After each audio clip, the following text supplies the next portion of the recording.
যে ব্যক্তি মিলাদুন নবী উপলক্ষে 1 দিরহাম খরচ করবে সে জান্নাতে আমার বন্ধু হবে।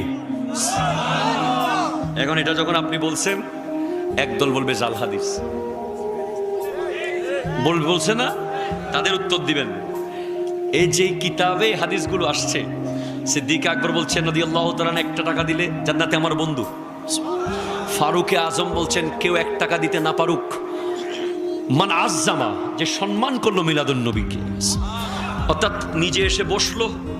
প্যান্ডেলের কাজকাম করলো, ইজ্জত করলো, সম্মান করলো, সুযোগ করে দিল মাহফিল করার মিলাদুন নবীর, ফাকাত আহিয়া আল ইসলাম, সেই ইসলামকে জিন্দা করে দিল। উসমান যুন্নুরাইন রাদিয়াল্লাহু তাআলা বলছেন মান আনফাকা দিরহামান আলা কিরাআতি মাউলিদিন নবী সাল্লাল্লাহু আলাইহি ওয়াসাল্লাম কান্নামা শাহিদা গাজওয়াতা বদরিন ওয়া হুনাইন, সে যেন বদর যুদ্ধে আর হুনাইনের যুদ্ধে অংশগ্রহণ করেছে। আর হযরতে মাওলা আলী কাররামাল্লাহু তাআলা ওয়াজহুল কারীম বলছেন যে ব্যক্তি মিলাদুন নবীর জন্য 1 পয়সা দিবে, তাজিম করবে, লা ইয়াখরুজুদ দুনিয়া ইল্লা